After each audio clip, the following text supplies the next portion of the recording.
ဒါနဲ့တစ္ဆာလောကတော်နှစ်ပေါင်းများစွာကတောင်လန်းကြီးများဝိညာဉ်ဟာတိုင်းပြည်တစ်ဖြစ်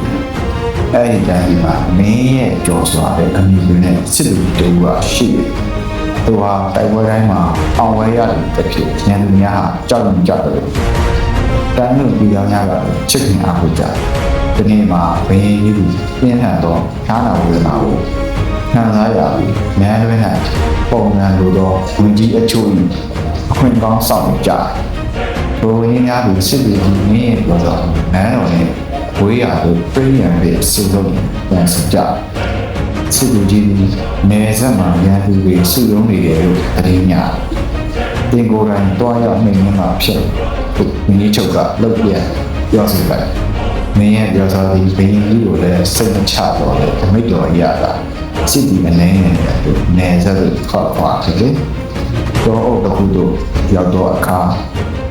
ချုံဖို့တခုထဲမှာညားတစ်စီးစစ်သူကြီးရဲ့ရင်ပတ်တက်တဲ့ကိုဦးရီပြန်လာ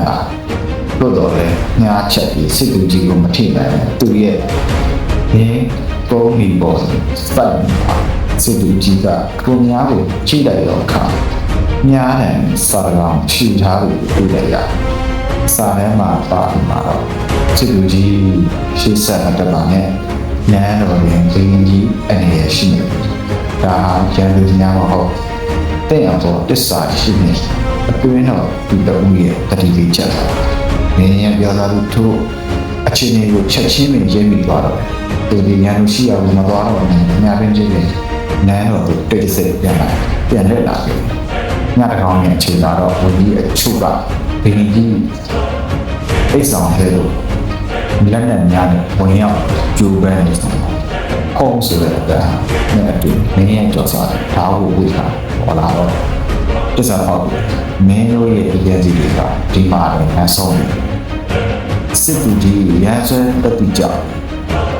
ပုံမှန်သူများကိုဖမ်းဆီးနိုင်ခဲ့ပြီးတော့ဘင်းကြီးလည်းနန်းသမားတော်များဥပဒေကြောင့်လည်းကျမ်းပါပါတယ်အဲ့ဒီချိန်မှာစပြီးစစ်သူကြီးမင်းရဲ့ကြော်စားတိုင်းပြည်အာဂမဟာသစ္စာရှင်ဖြစ်ရာဇဝင်မှာကြံရင်းခဲ့ပြီးတော့ဒီဇလန်ကြီးကတော့သစ္စာရှင်မုံအပိပညာရှင်မုံကိုအဓိကထားတဲ့ပုံစံလေးတစ်ခုဖြစ်ပါတယ်။နားထောင်တဲ့စီနဲ့ပြည်တဲ့များကိုကျေးဇူးတင်ပါတယ်။